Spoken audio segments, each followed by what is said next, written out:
یا ایہا الذین آمنوا لا تدخلوا بیوتا غیر بیوتکم حتی تستأنسوا وتسلموا علی اہلہا، اے ایمان والو نہ داخل ہو جاؤ کسی گھر میں، بیوتن کا معنی ہوتا ہے گھروں میں سے کسی گھروں میں، کون غیر بیوتکم اپنے گھروں کے علاوہ، حتی تستأنسوا وتسلموا علی اہلہا، سمجھے بھائی، یہاں تک کہ جب جو ہے نا کیا ہے کہ جب مانوس ہو جاؤ اور سلام کرو ان کے اہل پر، ذالکم خیر لکم، یہ تمہارے لیے بہت زیادہ اچھا ہے، لعلکم تذکرون، تاکہ تم جو ہے نا کیا ہے کہ دھیان کرو۔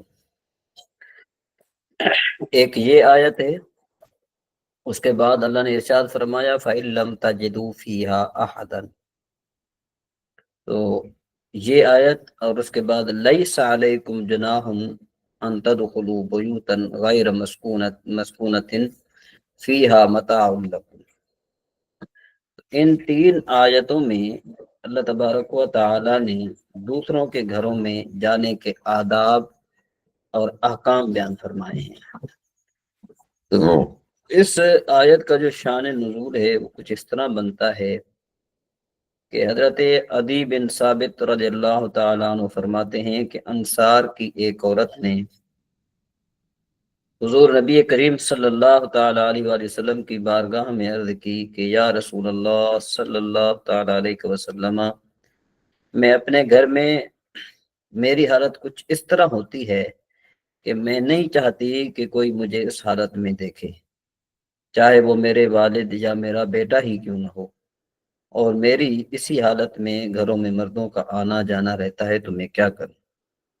تو اس لیے دیکھو نا، یہ بہت ساری امپورٹنٹ بات ہے کہ ہم چاہے اپنے گھروں میں بھی جو ہے نا داخل ہوں تو سب سے پہلے ہمیں دروازہ لاک کرنا چاہیے، تاکہ جو ہماری مائیں بہنیں ہیں اگر کسی کے سر پر دوپٹہ نہیں ہے یا بالفرض جو ہے نا وہ اپنے خیالات میں ہیں، تو تاکہ وہ الرٹ ہو جائے۔ تو یہاں پر اللہ نے کیا ارشاد فرمایا کہ بھئی کیا آیت نازل کی گئی کہ اے ایمان والو تم داخل نہ ہو کسی گھروں میں اپنے گھروں کے علاوہ، یہاں تک کہ تم جو ہے نا کیا ہے کہ تھوڑا انس حاصل کرو، وتسلموا، اور سلام کرو اہل پر، یہ تمہارے لیے اچھا ہے۔ آگے اللہ نے ارشاد فرمایا فَإِن لَّمْ تَجِدُوا، بس اگر تم نہ پاؤ فیہا گھروں میں احدن کسی ایک کو، فَلَا تَدْخُلُوهَا حَتَّى يُؤْذَنَ لَكُمْ، تو تم داخل نہ ہو یہاں تک کہ تمہیں اجازت دی جائے۔ وَإِن قِيلَ لَكُمُ ارْجِعُوا، اور اگر تمہیں کہا جائے کہ تم واپس ہو جاؤ تو فَارْجِعُوا، واپس ہو جاؤ۔ وَأَزْكَىٰ لَكُمْ، یہ سب سے زیادہ پاکیزگی بات ہے تمہارے لیے، پاکیزگی کی بات ہے۔ وَاللَّهُ بِمَا تَعْمَلُونَ عَلِيمٌ، اور اللہ تبارک و تعالی خبردار ہے جو تم کرتے ہو۔ آگے اللہ نے ارشاد فرمایا لَيْسَ عَلَيْكُمْ جُنَاحٌ، کہ بھئی تم پر کوئی گناہ نہیں، ان تدخلوا بیوتا غیر مسکونۃ، کہ تم ان گھروں میں جاؤ جو خاص کسی کی رہائش گاہ نہیں ہے، فیہا متاع لکم، کہ یعنی کیا ہے کہ وہاں پر جو ہے نا تمہارے لیے سامان ہے، واللہ یعلم ما تبدون وما تکتمون، اور اللہ تبارک و تعالی جانتا ہے جو تم چھپاتے ہو اور جو تم جو ہے نا کیا ہے کہ ظاہر کرتے ہو، جو چھپاتے ہو۔ تو یہ آیت کریمہ جو تھی نا ان صحابہ کرام کے حق میں جواب میں نازل ہوئی تھی، جنہوں نے جو اوپر والی آیت ہے نا، اس اجازت والی آیت ہے، ان کے بعد انہوں نے یہ دریافت کیا تھا کہ مکہ مکرمہ اور مدینہ طیبہ کے درمیان اور جو ہے نا کہ ایک شام کے راستے میں جو مسافر خانے بنے ہوئے ہیں، تو کیا ہم ان میں داخل ہونے کے لیے بھی ہمیں اجازت لینے کی ضرورت ہے؟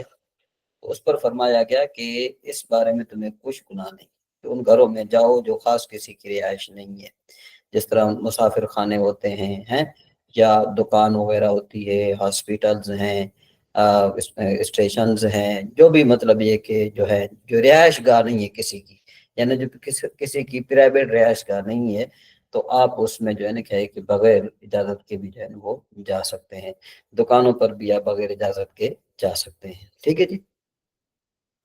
تو آگے اللہ نے ارشاد فرمایا قل للمؤمنین، اے محبوب آپ فرما دیجئے مسلمان مردوں کو، یغضوا من ابصارہم، کہ وہ اپنی نگاہیں نیچی رکھیں، وَيَحْفَظُوا فُرُوجَهُمْ، اور وہ اپنی شرم گاہوں کی حفاظت کریں، ذَلِكَ أَزْكَىٰ لَهُمْ، یہ ان کے لیے سب سے زیادہ اچھا طریقہ ہے، ان اللہ خبیر بما یصنعون، اور اللہ تبارک و تعالی خبردار ہے جو کچھ وہ کرتے ہیں۔ اب یہاں پر مردوں کو حکم دیا گیا، اس کے بعد اب مومن عورتوں کی باری ہے کہ اللہ تبارک ارشاد فرمائے اے محبوب آپ فرما دیجئے مومنات عورتوں کو، وَقُلْ لِلْمُؤْمِنَاتِ، مومنات عورتوں کو، یغضضن من ابصارہن، وہ اپنی نگاہوں کی نیچی رکھیں۔ مومن مرد، مومن عورتیں بھی جو ہیں وہ کیا کریں، اپنی نگاہیں نیچی رکھیں، وَيَحْفَظْنَ فُرُوجَهُنَّ، اور وہ اپنی شرم گاہوں کو بھی جو ہے کیا ہے کہ محفوظ رکھیں۔ تو یہاں پر آپ یوں بھی کہہ سکتے ہیں کہ اپنی پارسائی کی حفاظت کریں، یہ بہتر معنی بنے گا، ٹھیک ہے جی۔ وَلَا يُبْدِينَ زِينَتَهُنَّ، اور اپنے بناؤ سنگار کو ظاہر نہ کریں۔ دیکھو یہ بڑی چیز ہے، یہ جو ہے نا کس کے لیے فرمایا کہ یہ نہیں کا سگا ہے کہ بھئی اپنی بناؤ سنگار کو مت ظاہر کرو۔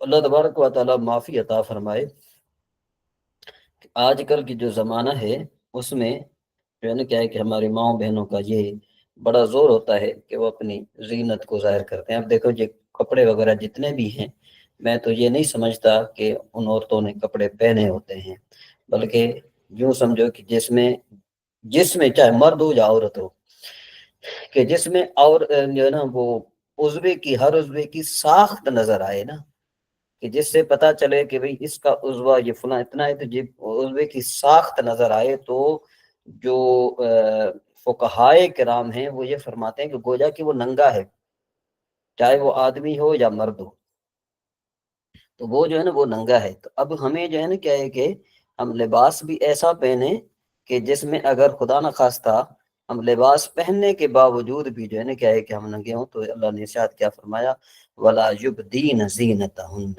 کہ وہ اپنے بناؤ سنگار کو ظاہر نہ کریں، الا ما ظہر منہا، مگر جو اس میں سے ظاہر ہو، جس طرح کے اجازت دی گئی ہے نا کہ بھئی ہاتھ پاؤں اگر جو ہے نا کیا ہے کہ خدا نہ خواستہ ظاہر ہو جاتے ہیں تو کوئی بات نہیں۔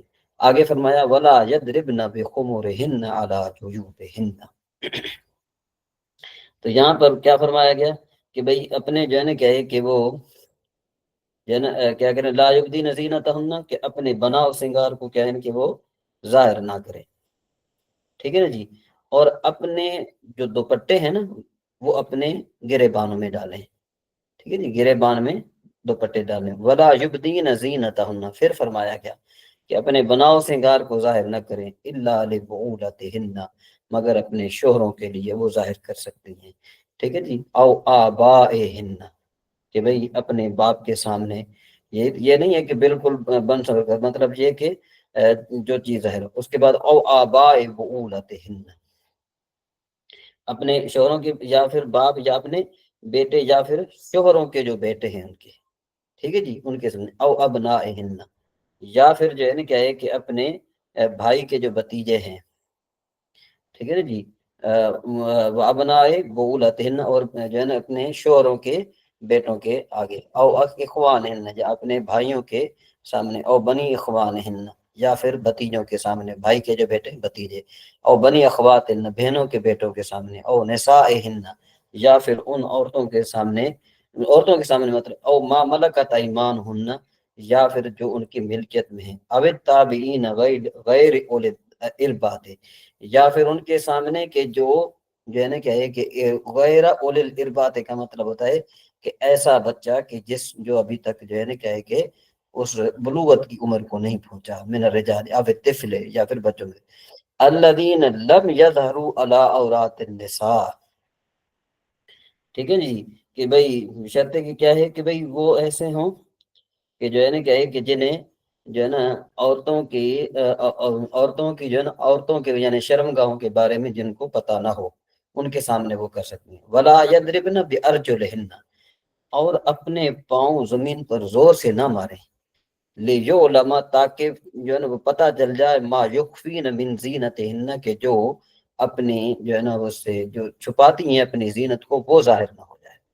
اب آپ عام طور پر آپ دیکھا ہوتا ہے کہ یہ جو سینڈل کی آواز ہے نا یہ اس کے لیے فرمایا گیا ہے کہ بھئی وہ چلے بھی اس طرح کہ ان کی سینڈل کی آواز بھی جو ہے نہ آئے۔ وَتُوبُوا إِلَى اللَّهِ اور اللہ تبارک و تعالیٰ کی طرف جن کے وہ کیا کریں توبہ کریں۔ ایھا المؤمنون اے مومنون لعلکم تفلحون تاکہ تم کامیاب ہو جاؤ۔ وَانکِحُوا الایام اللہ تبارک و تعالیٰ نے فرمایا کہ جو ایامہ یہ جو ہے نا یہ ایام کی جمع ہے۔ ایامہ کا مطلب ہوتا ہے کہ جو غیر شادی شدہ ہوں۔ اب غیر شادی شدہ چاہے پہلے اس کی شادی ہو چکی ہو، اس کی بیوی مر چکی ہو، یا اس نے اپنی بیوی کو طلاق دی ہو، یا وہ کنوارا ہو، اس کو ایامہ کہا جاتا ہے۔ وَانکِحُوا الایام منکم کہ بھئی تم اپنے غیر شادی شدہ جو ہیں ان کو تم اپنے کیا کرو نکاح کرو، ان کا نکاح کرو۔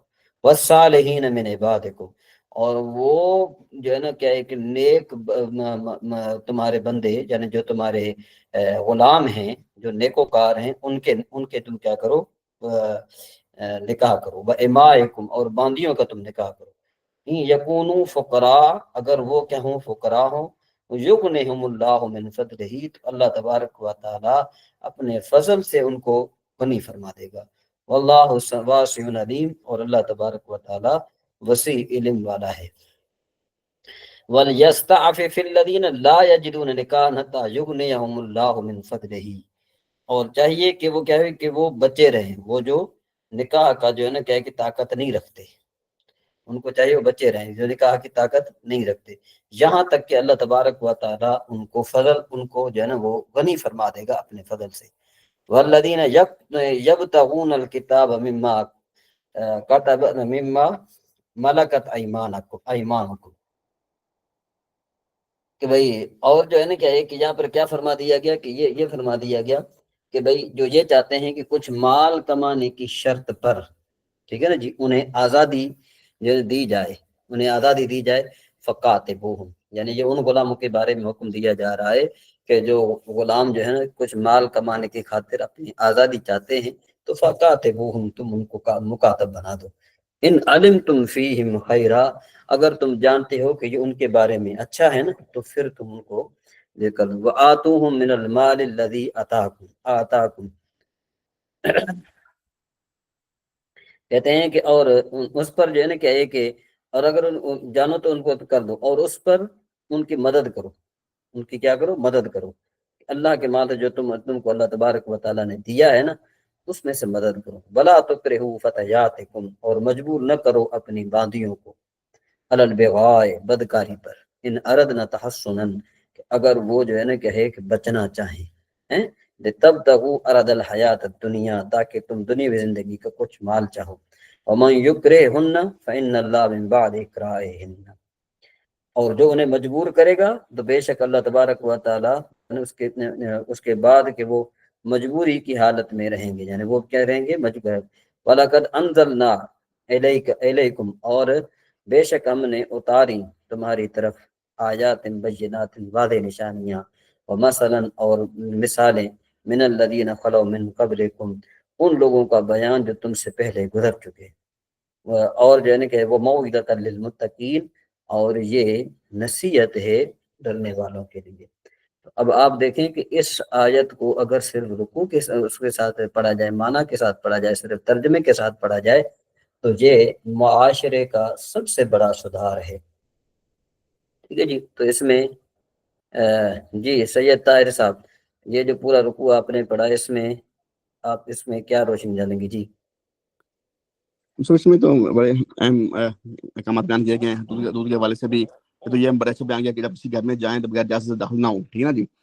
اللہ تعالیٰ کو آپ مختلف میں آپ جانا چاہتے ہیں اور یہ بھی کہا گیا اگر آپ نو کرتے ہیں اگر آپ کو اجازت ملے تو پھر داخل ہوں، ٹھیک ہے۔ آپ اجازت نہیں ملتی تو آپ واپس لوٹ جائیں، ٹھیک ہے نا جی، یہی بہتر ہے آپ کے لیے، بہتر ہے اس میں، اسے برا نہ منائیں۔ تو آگے پھر کہا گیا ایمانداروں کے ایمان والوں اپنے نگاہوں کو نیچے رکھیں، ٹھیک ہے، اپنے چھتوں کی حفاظت فرمائیں۔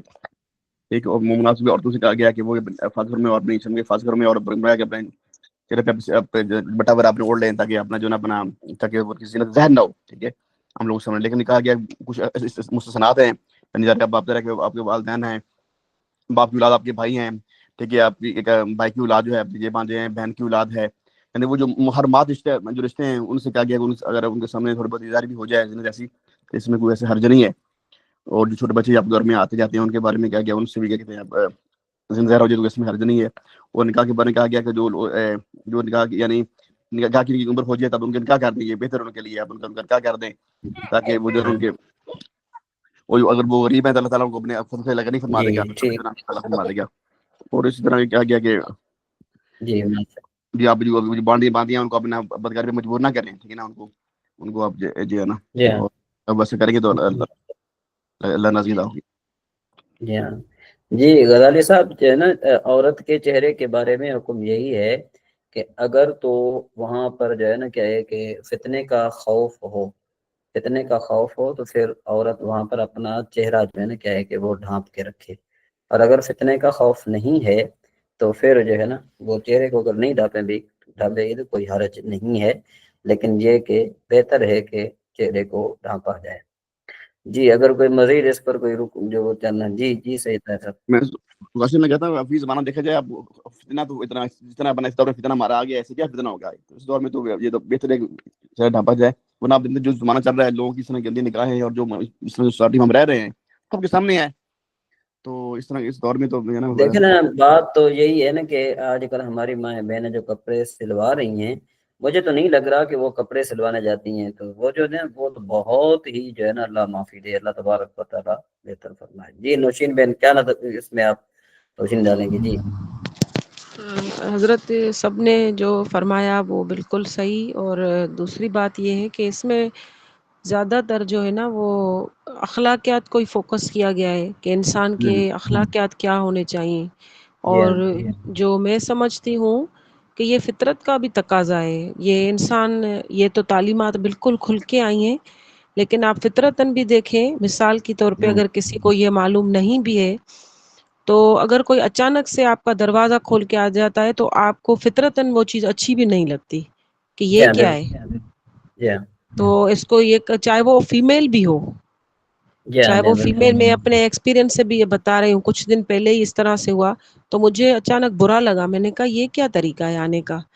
تو یہ ہے کہ ہمیں اگر کسی جو انسان، یہاں سے مجھے یہ بھی ذہن میں چیز آ رہی تھی کہ جو انسان دین کی تعلیمات رکھتا ہے وہ تو کافی ایسے بھی ہیں دین کی تعلیمات رکھتے ہیں لیکن وہ اس لیول تک نہیں پہنچتے، لیکن ایک انسان ہے جو اخلاقیات کے اعتبار سے وہ چلتا ہے، مطلب فطرتی بھی چلتا ہے. تو اس میں یہ ہوتا ہے کہ مین چیز اس میں یہ نظر آتی ہے ان لوگوں میں کہ وہ ان باتوں کو فوکس کر رہے ہوتے ہیں، فالو کر رہے ہوتے ہیں. تو یہ اگر ہم اگر کوئی بیسک ہمیں علم نہیں بھی ہے نا، میں یہ کہنا چاہتی ہوں اگر کسی کو علم نہیں بھی ہے کسی چیز کا، اب پورا دین تو ہم نے نہیں سیکھ لیا نا، لیکن جو ہم ڈیلی لائف میں کرتے ہیں اگر ہم اپنے فطرت سے دل سے بھی پوچھیں گے نا تو وہ بھی ہمیں وہاں سے بھی گائیڈنس ملے گی کہ یہ چیز صحیح نہیں ہے، یہ چیز صحیح ہے. تو میرے مطلب خیال کہنے سے کا تو میرے کہنے کا مطلب یہی ہے کہ میں یہ کہتا ہوں کہ جو دین کا علم سیکھتا ہے چاہے وہ میل ہو یا فیمیل ہو، جی تو وہ جو ہے نا کیا ہے کہ وہ معاشرے کے قوانین کو اور قرآن اور حدیث کو بہت اچھے طریقے سے وہ فالو کرتا ہے، کیونکہ اللہ تبارک و تعالیٰ نے ارشاد فرمایا انما یخشی اللہ من عبادہ العلماء، کہ جو علماء ہیں وہ اللہ تبارک و تعالیٰ سے ڈرتے ہیں. یہاں فرمایا انما یخشی اللہ، تو اس کا کیا مطلب ہوا کہ صرف علماء ہی اللہ سے ڈرتے ہیں. تو ظاہر مطلب بات ہے دیکھو جاننے والے. ہم دیکھیں نا کہ جو انجینئرز ہیں وہ سارا کتنا پڑھ جاتے ہیں، علم اتنا پڑھ جاتے ہیں، جس کے ڈاکٹر اتنا علم پڑھ جاتے ہیں، ان کو عالم نہیں کہا جاتا، ان کو ڈاکٹر کہا جاتا ہے، انجینئر کہا جاتا ہے. تو علماء کس کو کہا جاتا ہے کہ جو قرآن اور حدیث کو علم رکھتے ہیں ان کو علماء کہا جاتا ہے. تو ظاہر بات ہے دیکھو یہ کتنے واضح ارشادات آ گئے ہیں، اس لیے دین کا علم جو ہے نا وہ بہت زیادہ ضرورت ہے، چاہے جو ہے جی نا میل ہو جی یا فیمیل. بالکل حضرت بالکل، اس چلیں میں کوئی آگے شک چلتے ہیں. نہیں. یہاں تک ہم نے کل پڑھا تھا کہ بھئی اگر کوئی شخص جن اس نے کیا کہتے ہیں ان تیمم مسلم ثم ارتد، یعنی نہیں ہم نے یہاں تک پڑھا تھا، کہاں تک پڑھا تھا کہ وَإِن تَبَدَّعَ لَا يُرِيدُ بِهِ الْإِسْلَامِ. ٹھیک ہے جی، پیچھے ہم نے کیا پڑھا تھا پیچھے ہم نے یہ پڑھا تھا کہ بھئی اگر جو ہے نا کوئی نصرانی اسلام لانے کا ارادہ کرتا ہے، ٹھیک ہے نا جی، تیمم کرتا ہے، پھر اسلام کا لانے کا ارادہ کرتا ہے، وہ اسلام بھی لاتا ہے، تو وہ حضرت امام اعظم ابو حنیفہ رحمہ اللہ اور حضرت امام محمد رحمہ اللہ کے نزدیک جو ہے نا کیا ہے کہ وہ تیمم کرنے والا نہیں ہوگا، لیکن حضرت امام ابو یوسف رحمہ اللہ فرماتے ہیں کہ وہ تیمم کرنے والا ہوگا۔ اچھا، تو حضرت امام اعظم ابو حنیفہ اور حضرت امام محمد رحمہ اللہ کو کیا کہا جاتا ہے؟ حضرت یہ جو پہلی پوائنٹ آپ نے فرمائی، اس میں مقصد یہ ہے کہ امام اعظم ابو حنیفہ فرماتے ہیں کہ اگر کسی نے تیمم کیا اور اس کی نیت پہلے مسلمان ہونے کی تھی اور وہ ہاں، مسلمان ہو گیا تو اس کو دوبارہ تیمم کرنے کی ضرورت نہیں ہے، یہی فرما رہے ہیں؟ نہیں پڑے گی کہ ان کے نزدیک تیمم نہیں ہوا، ان کے اچھا، نزدیک ہوا ہی تیمم نہیں نہیں؟ ہوا۔ ہاں، اچھا، ہوا نہیں، اور امام جو ہے محمد فرماتے ہیں کہ ان کا تیمم حضرت ہو امام گیا۔ ابو یوسف رحمہ اللہ، حضرت امام ابو یوسف رحمہ امام اللہ ابو فرماتے ہیں یوسف کہ ہو۔ فرماتے ہیں ہو گیا۔ جی حضرت، اچھا، اب آپ کا سوال سوال یہ کیا ہے، تھا؟ جی جی۔ اب سوال یہ ہے کہ حضرت امام اعظم ابو حنیفہ اور حضرت امام محمد رحمہ اللہ کو کس نام سے تعبیر کیا جاتا ہے؟ طرفین سے۔ طرف ہیں، جی شاباش۔ جی سید طاہر صاحب، آپ کیا کہنا چاہ رہے تھے؟ میں نے بتایا 3 اصطلاح استعمال ہوتی ہیں: شیخین، صاحبین، طرفین۔ ہاں شاباش۔ شیخین جو ہے امام ابو حنیفہ اور امام ابو یوسف، ان کو شیخین کہتے ہیں جی۔ ہاں اور صاحبین جو ہے امام ابو یوسف اور امام محمد، دونوں کو صاحبین کہتے ہیں۔ جی اور ہاں، جی ہاں، امام ابو حنیفہ رحمہ اللہ اور امام محمد، دونوں کو طرفین کہا جاتا ہے۔ جی شاباش، بہت زبردست۔ چلیں جی، اب یہاں پر کہتے ہیں کہ وَإِن تَوَدَّعَ، کہ یہاں پر یہ جو تودع کی جو ہوا ضمیر ہے نا، یہ لوٹ رہی ہے نصرانی کی طرف، جو اوپر جو بیان ہو گیا یہ نصرانی، ٹھیک ہے نا، اس کی طرف لوٹ رہی ہے۔ تو اب ہم معنی کیا کریں گے؟ اب ہم معنی یہ کریں گے کہ اگر نصرانی نے اسلام لانے کا ارادہ کیا، ثم اسلم، پھر اس نے ایمان لایا، ٹھیک ہے جی، فَهُوَ مُتَوَضِّعٌ، تو اب جو ہے نا کیا ہے کہ وہ وضو والا ہو جائے گا، کیونکہ بھئی اس نے پہلے جو اسلام لانے سے پہلے وضو کر دیا تھا، تو اب یہ وضو کرنا۔ خلافاً للشافعی، حضرت امام شافعی رحمہ اللہ اس میں اختلاف رکھتے ہیں۔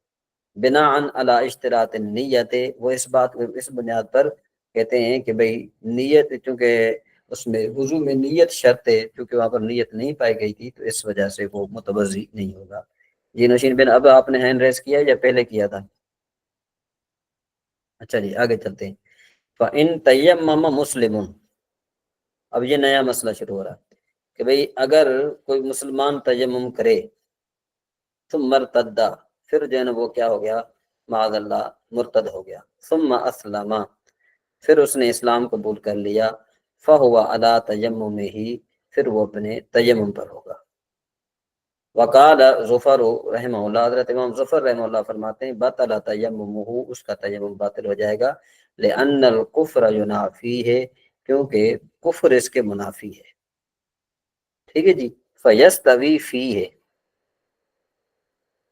فیستوی فیہ الابتداء والبقاء، تو کہتے ہیں کہ لہذا حکم اس حکم میں جو ہے ابتدا اور انتہا دونوں برابر ہوں گی، جیسے کہ نکاح کی محرمیت، ٹھیک ہے جی۔ یہاں پر جو ہے نا محرمیت فی النکاح کی کیا تفصیل ہے، اس کی آپ تفصیل سمجھ لیں تو پھر آپ کو بات سمجھ میں آ جائے گی۔ اس کی مثال سمجھیں کہ لڑکا اور لڑکی دونوں نابالغ اور شیر خوار بچے تھے، ٹھیک ہے جی، لڑکا اور لڑکی کیا تھے؟ دونوں نابالغ تھے اور شیر خوار بچے تھے۔ تو اس حالت میں ان کے والدین نے ان دونوں کا نکاح کر دیا، تو ظاہر ہے کہ یہ نکاح تو درست ہے۔ اب لیکن نکاح کے بعد کسی عورت نے دونوں کو اپنا دودھ پلا دیا، شیر خوار کے بچے میں، تو اب ان کا نکاح باطل ہو گیا، ٹھیک ہے نا جی۔ دیکھو کہ ابتداءً یہ نکاح یہ درست تھا، تو اس لیے جو ہے نا یہ کہ اب جو ہے کیا ہے کہ محرمیت بھی پا گئی، یعنی حرمت بھی پائی گئی، تو لہذا جس طرح انتہائی محرمیت پائے جانے کی وجہ سے ان کا نکاح باطل ہو جاتا ہے، اس طرح انتہائی کفر طاری ہونے کی وجہ سے اس کا تیمم بھی باطل ہو جائے گا۔ بات سمجھ میں آئی کہ نہیں؟ کل محرمیت فی النکاح ولا نا، جی طاہر صاحب۔ مطلب اس میں تو یہ ہے کہ جو رضاعت جو ہے وہ تو ہوتی ہے نا 2.5 سال تک رضاعت ہوتی ہے، 2.5 سال تک، تو اس کے بعد تو نہیں، جی آپ جوان ہے سے دودھ پی لیا ہے تو اس پر رضاعت تو نہیں ہو، ہم پیچھے پڑھ چکے ہیں شاید اپنے دور میں یا الزام میں، رضاعت تو 2.5 سال تک نہیں ہوتی، 2.5 سال کے جب ہو جائے اس کے بعد رضاعت ختم ہو جاتی ہے۔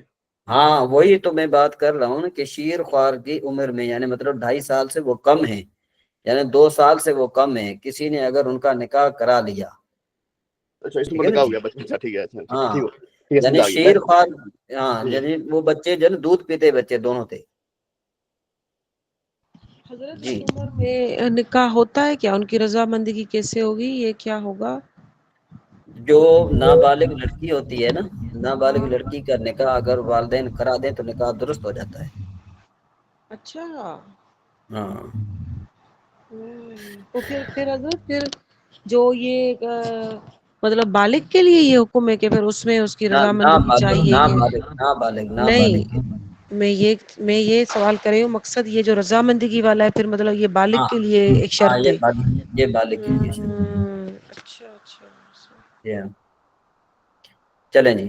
ولانا, اور ہماری دلیل کیا ہے؟ ان الباقی بعد تیمم میں, سمجھ میں بات؟ تو ہماری دلیل کیا ہے بھئی؟ ہماری دلیل یہ ہے کہ تیمم کے بعد اس شخص کے جو ہے نا کیا ہے کہ طاہر ہونے کی صفت باقی ہے. ان الباقی بعد تیمم صفت کونی طاہرا, کہ بھئی جنت اس کے صفت جو طاہر ہونے کی وہ باقی ہے. ٹھیک ہے جی. فاعتراض الکفر علیہ لا ینافی ہے. ٹھیک ہے جی. تو کہتے ہیں کہ کفر کا جو ہے نا کیا ہے کہ اس پر پیش آنا یہ اس کے منافی نہیں ہے, وضو کے منافی نہیں ہے. کما لو اعترض علی الوضوء, اعترض علی الوضوء ہے, جیسا کہ اگر وضو پر کفر یعنی طاری ہو جائے اس طرح.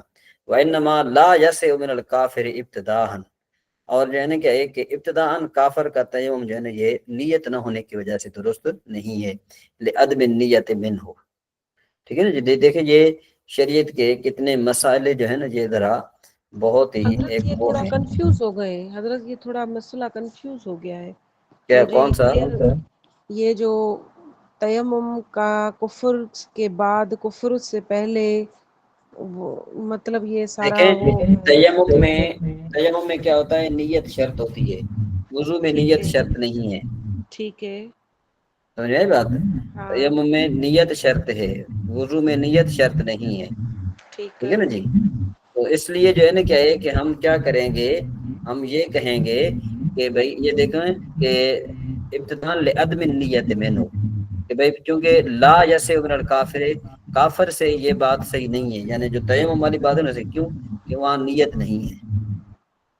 اس کا مقصد کیونکہ یہ ہے کہ کافر اگر نیت, ہاں تیمم کرتا ہے تو وہ نہیں ہوگا, یہ کہنا چاہ ہاں رہے ہیں جی ہاں. کیونکہ اس میں لیکن اگر نیت وہ وضو شرط ہے. کر لیتا ہے, لیکن اگر وہ وضو کر لیتا ہے بعد میں اسلام قبول کرتا ہے تو اس کا وضو برقرار رہے گا. اچھا, وہ صرف نیت کی وجہ سے, کیونکہ تیمم کی نیت اس کے لیے اسی وقت قابل قبول ہوگی جب یعنی وہ مسلمان ہوگا. تیمم تب ہوتا ہے جب نیت پائی جائے. اگر جی نیت جی نہیں پائی جائے گی تو تیمم نہیں ہوگا. بالفرض ہے کوئی مسلمان بھی اگر جو ہے نا وہ بغیر نیت کے تیمم کرے گا تو اس کا تیمم درست نہیں ہوگا. ہاں, تو حضرت میں یہ سوال کر رہی ہوں کہ نیت کا تعلق پھر اسلام سے کنیکٹ اس لیے ہو رہا ہے کیونکہ اسلام میں تیمم آتا ہے نا, جب وہ مسلمان ہی نہیں ہوا تو تیمم اس کا کب سے کب بنے گا. جی ہاں. اگر وہ کافر اگر نیت بھی کرتا ہے, ہوں. مثال کے طور پہ کافر اگر نیت بھی کرتا ہے کہ میں تیمم کی نیت کرتا ہوں تو پھر اس کا تیمم ہو جائے گا؟ نہیں ہوگا, کیونکہ کفر جو ہے نا طہارت کے منافی ہے نا. منافی ہے, یہی کہہ رہی ہوں. لیکن وضو اس کا ہو رہا ہے کیونکہ وہ اس وضو میں نیت شرط نہیں ہے. تو وہ بھی تو طہارت ہے نا. طہارت اگرچہ ہے لیکن یہ کہ وضو میں نیت شرط نہیں ہے نا, تیمم میں نیت شرط ہے. ہاں, تو بس یعنی یہ پوائنٹ آ گیا, یہ پوائنٹ یہاں پہ آ رہا ہے کہ نیت اسی وقت قابل قبول ہے جب وہ اسلام بندہ میں مسلمان ہو. ہوگا, کیونکہ تیمم اس میں. ہاں بالکل صحیح, ٹھیک ہے, اب کلیئر ہو گیا. اچھا جی, آگے چلیں جی. جی طاہر صاحب. میں پوچھنا چاہ رہا تھا, تھوڑی سی مجھے کنفیوژن تھی. اگر بندہ غیر مسلم ہے تو اس نے تیمم ہاں کیا ہاں یا وضو کیا, اس نے اب وہ اسلام میں داخل ہوا ہے تو اس کو تیمم پہلے والا تیمم وہ قائم رہے گا کہ اس کو دوبارہ کرنا پڑے گا اس کو؟ نہیں, تیمم تو قائم نہیں رہے گا نا, کیونکہ تیمم میں نیت شرط ہے, اور نیت جو ہے نا, نیت میں کفر جو ہے نا اس کے منافی ہے. تو اگر نیت میں جو ہے نا, اس کو موٹ کر اگر اس نے وضو کیا ہو تو پھر تو قائم ہاں رہے گا. وضو کیا ہو تو اس کا وضو ہو جائے گا, وہ اس وجہ سے کہ وضو میں نیت شرط نہیں ہے. ٹھیک ہے, لیکن یہ بھی کہہ چکے ہیں بندے نے کیا بندہ مسلمان تھا, خدا نخواستہ وہ مرتد ہو گیا ہے, دوبارہ ہاں پھر اسلام میں داخل ہوا ہے, پھر اس کو قائم رہے گا. ہاں جب اس نے ہاں وضو قائم رہے کیا گا. تھا, جس نے تیمم کیا اس وقت مسلمان تھا, جب اس نے تیمم کیا تو اس وقت مسلمان. ہاں جی جی, جی ٹھیک ہو گیا, جی بالکل. ٹھیک ہو گیا, جزاک اللہ. ویسے بھی ابھی یہ بھی آپ دلیل دوبارہ یہ سمجھ لیں, یہ دو آخری جو دلیل ہے یہ سمجھ لیں کہ دیکھو بھائی اس شخص کی میں آپ کو مثال دیتا ہوں، دیکھو کہ بھائی جب کسی شخص نے تیمم کر لیا تو تیمم کا وجود جو ہے نا کیا ہے کہ وہ ختم ہو گیا، اور اب صرف تیمم کا حکم یعنی تیمم کرنے والے کا پاک ہونا باقی رہ گیا، ٹھیک ہے جی۔ اور اس پر حکم پر یعنی اس حکم پر کیا ہو گیا، کفر طاری ہوا، تو کفر طاری ہونے سے کوئی فرق نہیں پڑے گا، ٹھیک ہے جی، کفر طاری ہونے سے کوئی فرق نہیں پڑے گا، کیوں کہ کفر جو ہے نا طہارت کے منافی نہیں ہے، یعنی پہلے اس نے تیمم کر لیا تھا، اب پھر کیا ہوا، اب کفر، اب اس مرتد ہو گیا، اب پھر اس نے اسلام قبول کر لیا، تو یہ کفر اس کے منافی نہیں ہے۔ بات سمجھ میں آئی؟ جی کلیئر ہو گیا نا مسئلہ، آگے چلیں۔ جی جی ہو گیا۔ جی جی ہاں، وَيَنْقُضُ التَّيَمُّمَ كُلُّ شَيْءٍ يَنْقُضُ الْوُضُوءَ، ہر تیمم کو ہر وہ چیز توڑتی ہے جو وضو کو توڑتی ہے، سمجھے بات؟ جو چیز جو ہے نا کیا ہے کہ وضو کو توڑنے والی ہے نا، وہی چیز جو ہے نا کیا ہے کہ تیمم کو توڑنے والی ہے، کیوں کہتے ہیں؟ اس لیے کہ تیمم جو ہے نا وضو کا خلیفہ ہے، فَأَخَذَ حُکْمُهُ، تو اس نے حکم لے لیا۔ وَيَنْقُضُ أَيْضًا رُؤْيَةُ الْمَاءِ، اب ایک اور چیز بڑھ گئی کہ بھئی تیمم کو وہ چیز توڑے گی یعنی پانی کا دیکھنا، اذا قدر علی استعمالہ، کہ جب اس کے استعمال پر قادر ہو، یہ بات ضروری ہے کہ پانی کا دیکھنا بھی ہو اور پانی پر استعمال پر قادر بھی ہو، تب تیمم ٹوٹے گا۔ اگر پانی کے استعمال پر قادر نہیں ہے، اس نے پانی کو دیکھ لیا تو اس کا تیمم نہیں ٹوٹے گا، لأن القدرۃ ہی المراد بالوجود الذی هو غایۃ لطہوریۃ التراب، سمجھے بات؟ تو یہاں پر کیا بتانا چاہتے ہیں؟ یہ بتانا چاہتے ہیں کیونکہ کہتے ہیں جو مٹی کی جو طہورت کے لیے جو غایت ہے نا، اس میں وجود سے قدرت ہی مراد ہے۔ کیا مراد ہے؟ کیونکہ قدرت جو ہے نا یہ مراد ہے اس کے وجود سے، وہ جو ہے نا غایت مٹی کی پاکی کے لیے، یعنی جو اصل جو مقصد ہے، جو مٹی پاک تب کرنے والی بنتی ہے کہ جب انسان پانی کے استعمال پر قادر نہ ہو۔ اگر بندہ پانی کے استعمال پر قادر ہو تو پھر تو نہیں، ٹھیک ہے نا؟ قادر نہ ہو کا مطلب کیا ہے؟ چاہے پانی موجود ہو یا پانی موجود نہ ہو، ٹھیک ہے جی۔ اب اس کی دو صورتیں بنتی ہیں، ایک صورت یہ ہے کہ ایک آدمی پانی کے استعمال پر قادر ہے لیکن یہ ہے کہ اس کے پاس پانی موجود نہیں ہے، تو بھی تیمم کرے گا۔ اور دوسری صورت کیا ہے؟ تین صورتیں بنتی ہیں۔ دوسری صورت یہ ہے کہ انسان کے پاس پانی تو موجود ہے لیکن انسان جو ہے نا کیا ہے کہ استعمال پر قادر نہیں ہے۔ تیسری صورت یہ بنتی ہے کہ نہ انسان کے پاس پانی موجود ہے نہ پانی کے استعمال پر وہ قادر ہے، تو ان تینوں صورتوں میں تیمم کرے گا۔ چوتھی صورت کون سی ہے؟ کہ پانی بھی موجود ہو اور ساتھ میں کیا ہو کہ پانی کے استعمال پر قادر بھی ہو۔ جی معنی سمجھ میں آ گئی؟ جی سر۔ ہاں، وخائف السبع، کہ بھئی بالفرض وہ پانی کے استعمال پر قادر کس طرح، اس کو درندوں کا خوف ہے، والعدو فی، اور اس کو دشمن کا خوف ہے، والعطش، اور جو اس کو پیاس کا خوف ہے، عاجزاً حکمن، تو یہ بندہ جو ہے نا عاجز بن گیا، حکمی طور پر بن گیا۔ اب دیکھو کہ بھئی اس کو جانور کا خوف ہے، پانی تو موجود ہے، جانور کا خوف ہے نہیں جا سکتا، یا اس پانی تو موجود ہے، دشمن کا خوف ہے، اور پانی تو موجود ہے، اس کے پاس جو ہے نا وہ پیاس کا خوف ہے، تو یہ بندہ عاجز حکمی بن گیا، ٹھیک ہے جی۔ والنائم عند ابی حنیفہ قادر تقدیرا، یہ ایک اور بات، یہ مسئلہ جو ہے نا آپ اچھے طریقے سے سمجھے۔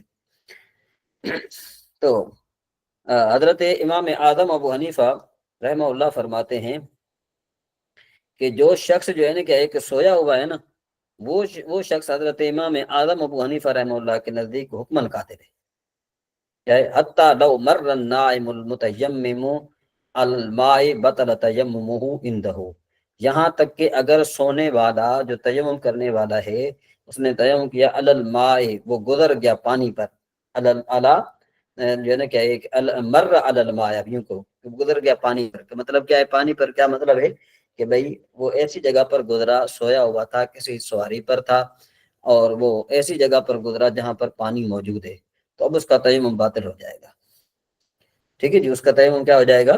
باطل ہو جائے گا۔ جی بات سمجھ میں آ رہی ہے نا؟ یہ صورت سمجھ میں آ گئی؟ ٹھیک ہے جی، اس کا تیمم کیا ہو جائے گا؟ باطل ہو جائے گا۔ پھر کہتے ہیں والمراد ما یکفی للوضوء، اور کہتے ہیں کہ یہ اس سے مراد کیا ہے اس سے مراد یہ ہے کہ پانی کا اتنی مقدار میں ہونا مراد ہے کہ جو وضو کے لیے کافی ہے، لأنه لا معتبر بما دونه ابتداء فقدا انتہان، کہتے ہیں اس لیے کہ کیونکہ اس سے کم پانی کا ابتداء بھی اعتبار نہیں تھا، لہذا انتہا میں بھی جو ہے نا کہ اس کا اعتبار نہیں رہے گا۔ ٹھیک ہے جی، یہاں تک جو ہے نا یہ آپ کا مسئلہ آج ہوگا، یہ سبق انشاءاللہ تبارک و تعالی مزید جو ہے نا کیا ہے کہ ہم آگے پڑھیں گے۔ جی یہاں تک اگر کسی کو کوئی بات سمجھ میں نہیں آئی تو وہ پوچھ سکتا ہے۔ جی جی کلیئر ہے جہاں تک؟ حضرت یہ 3 مسئلے تھے جس میں ہم تیمم کے لیے جو ہے وہ مطلب ہمارے اوپر تیمم بنتا ہے، اس میں ایک یہ تھی، یہ کنڈیشن ہے کہ پانی تو موجود ہے لیکن ہم قادر نہیں ہیں اس پر، استعمال کسی پر۔ جی کسی کنٹرول میں۔ ہاں ٹھیک ہے۔ اس کے بعد دوسری شرط یہ ہے کہ پانی موجود نہیں ہے 1 کلومیٹر تک، دوسری شرط یہ ہو گئی۔ تیسری جو شرط ہے وہ یہ ہے کہ صدر تیسری شرط یہ ہے کہ بندہ جو ہے نا پانی کے استعمال پر بھی قادر نہیں ہے اور پانی اس کے پاس موجود بھی نہیں ہے۔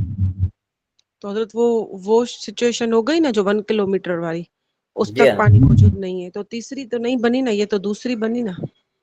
دیکھیں نا ایک آدمی وہ ہے کہ جو استعمال پر قادر ہے، اس کے پاس پانی نہیں ہے، 1 میل دور ہے، ٹھیک ہے جی۔ ہاں دوسرا آدمی صحیح وہ ہے کہ استعمال پر قادر نہیں ہے، پانی موجود ہے، ٹھیک ہے جی، یعنی بیمار۔ تیسری صورت یہ کہ آدمی بیمار ہے اور جو ہے نا پانی بھی اس کے پاس موجود نہیں۔ اب 2 چیزیں اس میں پائی گئی، پہلے ایک معذوری تھی، اب 2 معذوری پائی گئی۔ ہاں وہ معذوری آ گئی، ٹھیک ہے، وہ پانی تو ہے لیکن وہ اس کی بیماری کا مسئلہ ہے، ٹھیک جی ہاں ہے۔ جی غزالی صاحب۔ ایک یہ بھی ہو سکتا ہے نا کہ پانی ہے لیکن پانی ناپاک ہے، وہ کون سی کنڈیشن ہوگی؟ ہاں تو یہ الگ سے ہوگی یہ کنڈیشن؟ یہ کنڈیشن ہو نہیں گئی یہ نا کہ الگ سے پانی نہیں تو ہے، ہے لیکن اس کو پانی نہیں وہ مائع قادر مطلق نہیں نہیں ہے، پانی سے مراد ہماری مائع مطلق ہے، جی ہمارے پانی سے مراد مائع نجس نہیں ہے۔ صحیح ہے۔ ہاں چلیں جی آگے۔ جی مجاز مرکب، کہتے ہیں اگر لفظ مرکب کا استعمال موضوع لہ میں نہ ہو تو اس کی 2 صورتیں ہیں۔ اس کا استعمال اللہ کا تشبیہ کے علاوہ کسی دوسرے علاقے کے سبب سے ہو تو اس کو مجاز مرکب کے نام سے موسوم کیا جاتا ہے، جس طرح خبری جملے انشاء میں استعمال ہو، مثلا شاعر کا قول ہوا یا مع الرکب الیمانی نے مسعد حبیب و جسمانی بمکہ موسیقن، میری محبوبہ یمنی قافلہ والوں کے ساتھ ان کے پہلو بپہلو جا رہی ہے۔ ٹھیک ہے، ہوا یہ کہتے ہیں، ہوا مانے کہتے ہیں اسے خواہش کو، لیکن یہاں پر اس نے محبوبہ کے ساتھ اس کو تعبیر کیا ہے۔ مع الرکب الیمانی کا مطلب ہوتا ہے یمنی قافلے، ٹھیک ہے نا جی۔ تو مسعد کہنے جا رہی ہے، اور میرا جسم مکے میں گرفتار ہے۔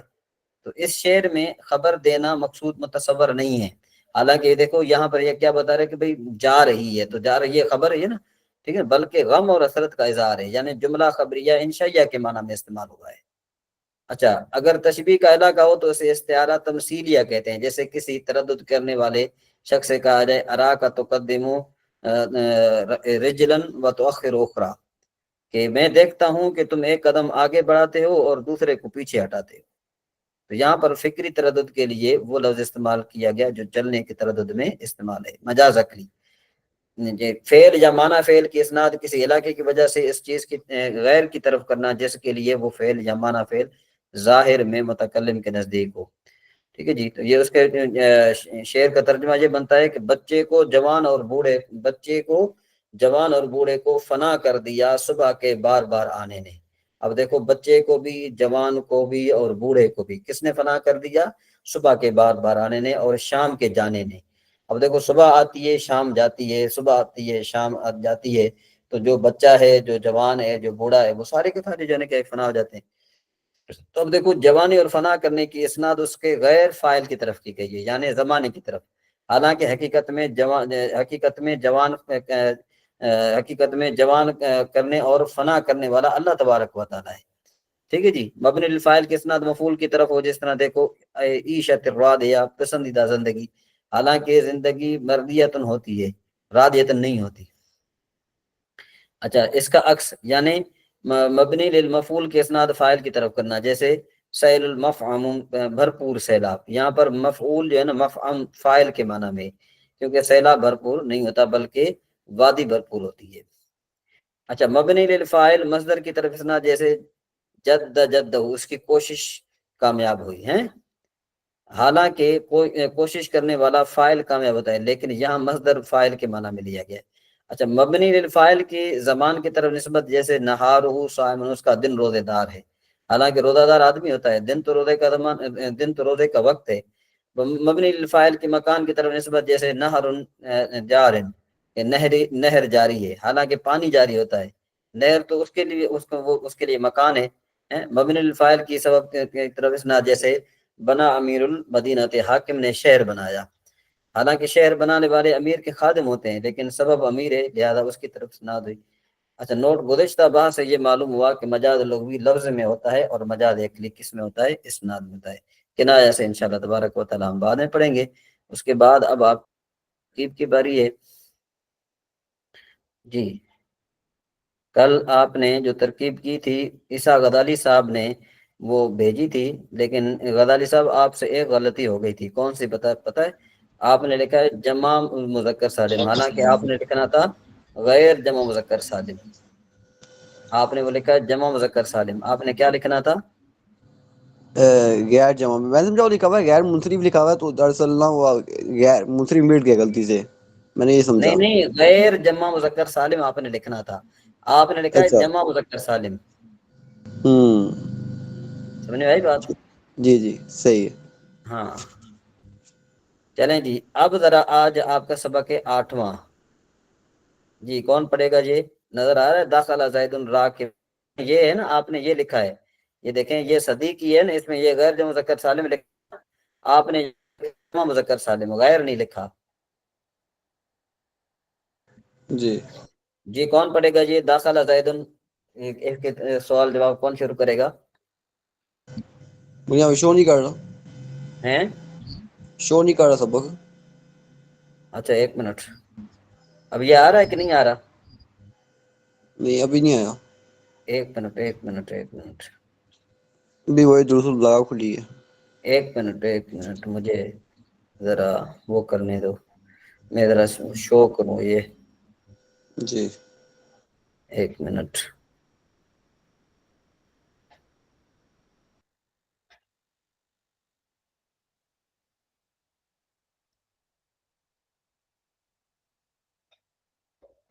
جی اب نظر آیا؟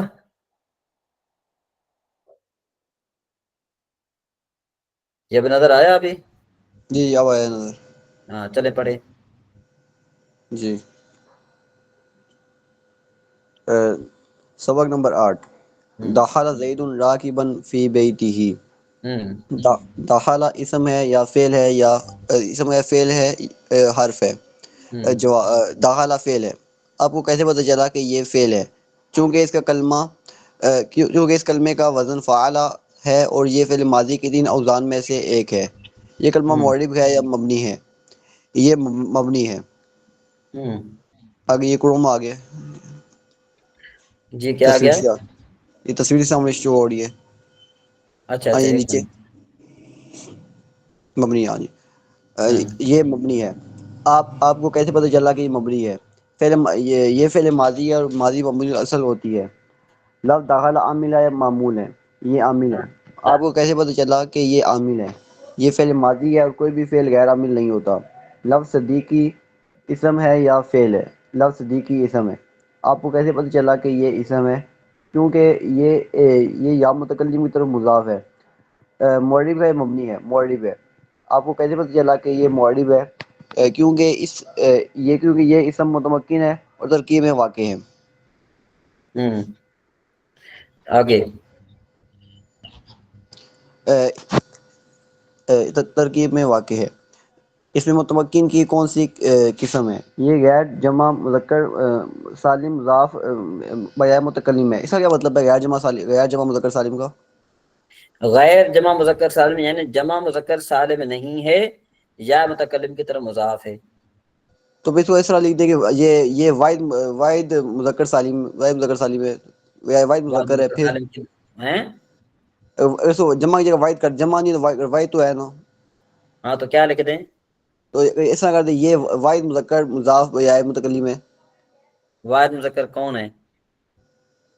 یہ جس کی بات ہو رہی ہے، یہ لفظ ہے یہ صدیقی. اصل قسم کا نام ہے، یہ قسم کا اچھا نام ہے، غیر جمع مذکر سالم مضاف بیا متکلم، یہ اسم متمکن کی ایک قسم ہے اصل میں، اس اچھا لیے یہ میں نے لکھا ہے کہ یہ اس کا نام ہے تاکہ ہمیں اس کا نام نہ بھول جائے۔ اچھا اچھا صحیح. ہاں آپ کو کیسے پتہ چلا کہ یہ غیر جمع مذکر سالم مضاف یا متکلم ہے؟ کیونکہ یہ یا متکلم کی طرف مضاف ہے. لفظ دی کی ترکیب میں کیا واقع ہے؟ یہ فاعل واقع ہو رہا ہے. آپ کو کیسے پتہ چلا کہ یہ فاعل واقع ہو رہا ہے؟ اگر شروع میں واحد مذکر غائب یا واحد مؤنث غائب کا صیغہ ہو، چاہے وہ فعل ماضی کا ہو یا فعل مضارع کا ہو، اور اس کے بعد اس میں ظاہر ہو تو وہ فاعل بنتا ہے. یہ عامل ہے یا معمول ہے؟ یہ معمول ہے. اس کا عامل کون ہے؟ اس کا عامل داخلہ ہے جو کہ فاعل ہونے کی بنیاد پر لفظ صدیقی کو رفع تقدیری دے رہا ہے. اس کا اعراب کیا ہے؟ اس کے تینوں اعراب تقدیری ہیں. اس کا یہ اور اعراب کوئی ہے؟ بیان کرو. اور کوئی پڑھنا چاہے؟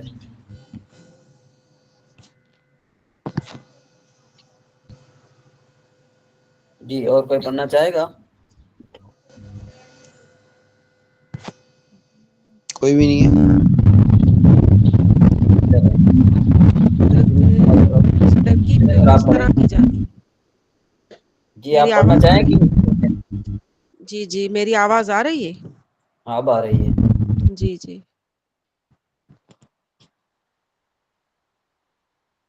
پڑھیے۔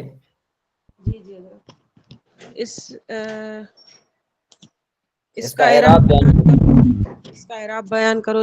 اس کے تینوں اعراب لفظ تقدیری ہیں: رفع تقدیری ضمہ کے ساتھ، نصب تقدیری فتح کے ساتھ، جر تقدیری کسرہ کے ساتھ. اس کی ترکیب کس طرح کی جاتی ہے؟ غیر جمع مذکر سالم مضاف یا متکلم، اس کے تینوں اعراب. حضرت اس کی ترکیب کیسے کی جاتی ہے؟ تو پہلے آئے نا ایک وہ اس کی ترکیب کا پہلا لفظ آئے نا، ہاں غیر جمع مذکر سالم، ہاں مضاف بیا متکلم، اس کے تینوں اعراب تقدیری رفع تقدیری ضمہ کے ساتھ، نصب تقدیری فتح کے ساتھ، جر تقدیری کسرہ کے ساتھ. اگر مرفوعات میں سے ہو تو مرفوع تقدیرن کہا جاتا ہے، اور اگر منصوبات میں سے ہو تو اس کو منصوب تقدیرن کہا جاتا ہے، اور اگر مجرورات میں سے ہو تو اس کو مجرور تقدیرن کہا جاتا ہے. سوال: راکبن اسم ہے یا فعل ہے؟ جواب: یہ اسم ہے. آپ کو کیسے معلوم ہوا کہ یہ اسم ہے؟ کیونکہ اس کے آخر میں تنوین ہے. یہ معرب ہے یا مبنی ہے؟ معرب ہے کیونکہ یہ اسم متمکن ہے اور ترکیب میں واقع ہے. یہ ترکیب میں کیا واقع ہے؟ یہ ترکیب میں حال واقع ہو رہا ہے. آپ کو کیسے معلوم ہوا کہ یہ حال واقع ہو رہا ہے؟ ہمیں اس طرح سے معلوم ہوا کہ حال کیونکہ یہ فاعل کی حالت بیان کر رہا ہے جو بھی کلمہ فاعل یا مفعول یا دونوں کی حالت بیان کرے وہ حال ہوتا ہے.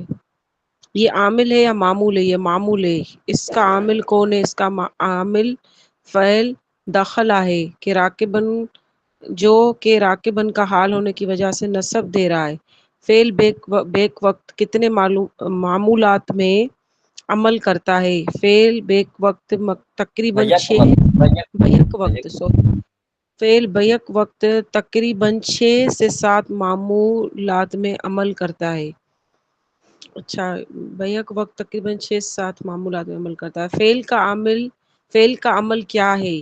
فعل فاعل یا نائب فاعل کو رفع اور اگر متعدی ہو تو فاعل کو رفع دینے کے ساتھ ساتھ مفعول بھی، مفعول فی، مفعول لہ، مفعول معہ، حال اور تمیز کو نصب دیتا ہے. لفظ فی اسم ہے، فعل ہے یا حرف ہے؟ حرف ہے کیونکہ یہ حروف جارہ میں سے. یہ معرب ہے یا مبنی؟ مبنی ہے کیونکہ حرف ہے اور سب حروف مبنی الاصل ہوتے ہیں. لفظ فی عامل ہے یا معمول؟ عامل ہے کیونکہ یہ حروف عاملہ میں سے. لفظ بیتی اسم ہے یا فعل؟ لفظ بیتی اسم ہے. آپ کو کیسے پتا چلا یہ اسم ہے؟ کیونکہ آگے مضاف واقع ہو رہا ہے. معرب ہے یا مبنی ہے؟ معرب ہے۔ آپ کو کیسے پتہ چلا کہ معرب ہے؟ کیونکہ یہ اسم متمکن ہے اور ترکیب میں واقع اسم متمکن کی کون سی قصے میں یہ مفرد منصرف صحیح ہے؟ آپ کو کس سے پتہ چلا کہ یہ مفرد منصرف صحیح ہے؟ کیونکہ اس کے آخر میں کوئی حرف علت نہیں ہے۔ لفظ بیتی ترکیب میں کیا واقع ہو رہا ہے؟ یہ مضاف واقع ہو رہا ہے۔ آپ کو کیسے پتہ چلا کہ یہ مضاف واقع ہو رہا ہے؟ جہاں پر مرکب اضافی ہوتا ہے جس کا اردو میں ترجمہ کیا جاتا ہے، جس میں اردو میں ترجمہ کیا جاتا ہے، اس کے درمیان کا، کی، کے، یا، نا، نے، نی یا را، رے، ری میں سے کوئی بھی لفظ آتا ہے، ہی یہ کون سی ضمیر ہے؟ یہ مجرور متصل ہے۔ آپ کو کیسے علم ہوا یہ مجرور متصل ہے؟ کیونکہ یہ ترکیب میں مضاف الیہ واقع ہو رہی ہے، اور جو ضمیر ترکیب میں مضاف الیہ یا کسی حرف جار کے بعد آئے وہ ضمیر مجرور متصل کہلاتی ہے۔ دخل صدیقی راکباً فی بیتہ کی ترکیب دخل صیغہ واحد مذکر غائب، فعل ماضی معلوم مبنی بالفتح، صدیقی غیر جمع مذکر سالم مضاف بیا متکلم، اس کے تینوں اعراب تقدیری رفع تقدیری ضمہ کے ساتھ، نصب تقدیری فتح کے ساتھ، جر تقدیری کسرہ کے ساتھ، کہاں گیا؟ جر تقدیری کسرہ کے ساتھ، یہ مرفوع لفظاً ذوالحال مرفوع تقدیرا جی راکباً مفرد منصرف صحیح، اس کے تینوں اعراب لفظی رفع ضمہ کے ساتھ، نصب فتح کے ساتھ اور جر کسرہ کے ساتھ، منصوب لفظاً حال برائے ذوالحال، ذوالحال اپنے حال کے ساتھ مل کر، فاعل برائے فعل، فی حرف جار از مبنیات اصلیہ مبنی بر سکون، بیتی مفرد منصرف سے، اس کے تینوں اعراب لفظی رفع ضمہ کے ساتھ، نصب فتح کے ساتھ، جر کسرہ کے ساتھ۔ یہاں پر مجرور لفظاً بسبب فی حرف جارہ کے داخل ہونے کے ہی ضمیر غائب برائے واحد مذکر غائب مجرور متصل محلاً مضاف الیہ برائے بیتی مضاف اپنے مضاف الیہ سے مل کر مجرور برائے جار، جار اپنے مجرور سے مل کر ظرف لغ متعلق برائے فعل، فعل اپنے فاعل اور متعلق سے مل کر جملہ فعلیہ خبریہ ہوا۔ چلیں جی ٹھیک ہو گیا جی حضرت جزاک جی بات سمجھ میں آ گئی کہ نہیں علی صاحب کوئی آپ نے سوال وغیرہ ہو؟ یہ سوال ہی پوچھنا تھا کہ یہ جو فعل جن مفعولوں کو نصب دیتا ہے، تو آپ نے اس میں 4 مفعولوں کا ذکر کیا ہے، جو فعل مطلق ہے اس کا ذکر نہیں کیا، اسی کی وجہ میں نے وہ میرے مفعول ہے۔ ذہن سے نکل گیا ہوگا، یہ ضروری نہیں ہے کہ میں نے ذکر نہیں کیا تو اس کا مطلب یہ ہے کہ اس کو نصب نہیں دے گا، میں اس میں ایڈ کر دوں گا۔ صحیح، میں سمجھا کسی وجہ سے اس کو نصب ملتا ہے۔ ہاں نہیں یا- نہیں ٹھیک ہے نا، وہ میرے ذہن سے نکل گیا۔ ٹھیک ہے جی ٹھیک جی جزاک اللہ۔ جی جی مزید کوئی ایسی بات کہ اگر آپ نے پوچھنی ہو، بظاہر بعض اوقات جو ہے کہ یعنی یہاں پر سب